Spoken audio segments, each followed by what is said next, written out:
I had caught him square in the stomach, sending him flying back into the air, about 3 feet off the ground.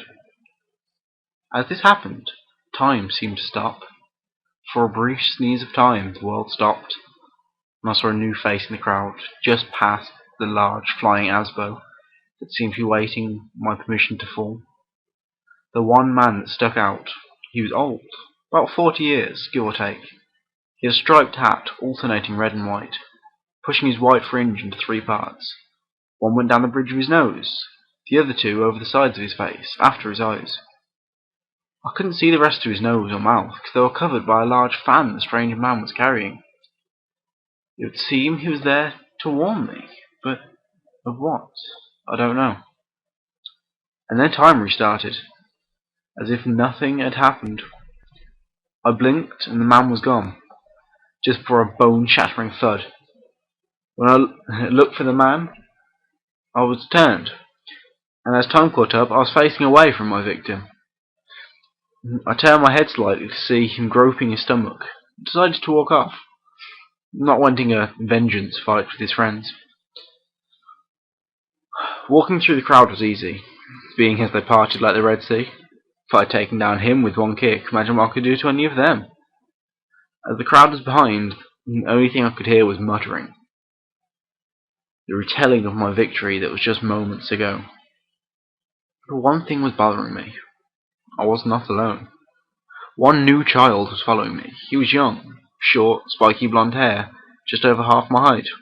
I knew him, brother of my best friend, although I had never met him.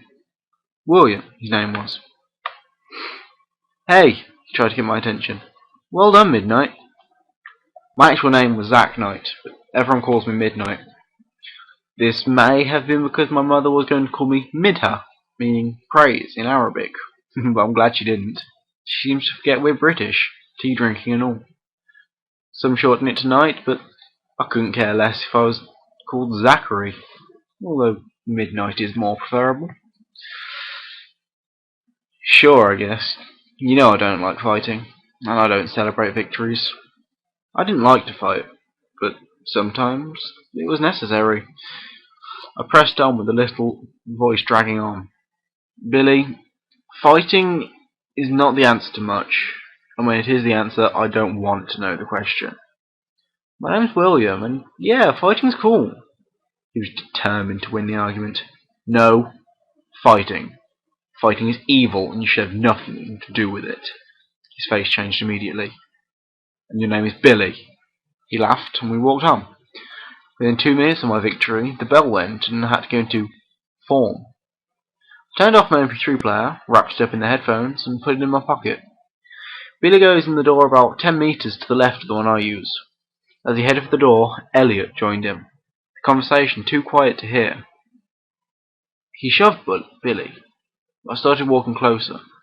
I saw Elliot raise his fist, ready to punch. I got there just in time. I stepped in, and as the fist closed in on my friend's face, I managed to catch it. It was a mere inch from impact, and he had braced for the pain already. Yet there was none. You don't learn, do you? I'm guessing he hadn't seen me, judging by the look on his face. I more or less threw his fist back at him, which didn't make him happy, to say the least. I knew I was in it this time, so I readied myself, not being distracted by the bullet from my Valentine that was damaging my eardrums before. I could give him a bit more of a fight than dodge, kick, win. He didn't care. He just fights for the hell of it. I knew I'd have to try this time. Not that I didn't try last time. Just, you don't really need skill to beat him, just patience for when to strike. He may have no technique, but he's stubborn. I bent my leg slightly and raised my fist. Left to turn my face, placed just below my chin. The other fist was slightly pushed forward, ready for retaliation. If only he could be civilized. He lunged forward and I pushed back, and struck him with my left, connecting with his ribs. He coughed and then straightened up. I tried a right hook. I pushed it out the way and used my fist momentum to push around him. I struck, open-handed, to the back of the head, toying with him, trying to get him to give up. He didn't take any hints, however, no matter how big. He kicked back. Luckily he missed, and I pushed two of my knuckles into his back. I've seen this done before. It's meant to cause great pain. I could see it worked. He cringed. He pushed away before turning to face me. He lunged at me, and this time blocking wasn't enough. He pushed my own hand into my chest. I gave a small cough. But I got my own back. I pushed all my weight on his shoulder, while sneaking my foot round past his ankle. He slipped, and I gave a big shove. He once again ended up flat on his back. I placed my foot on his stomach and gave a little weight. He shuddered, and I thought best to end it there. Is 2 victories enough for today? Is 2 victories in 10 minutes enough for today? He looked up, tried to get up for another round. I pressed down a little more and he groaned in pain.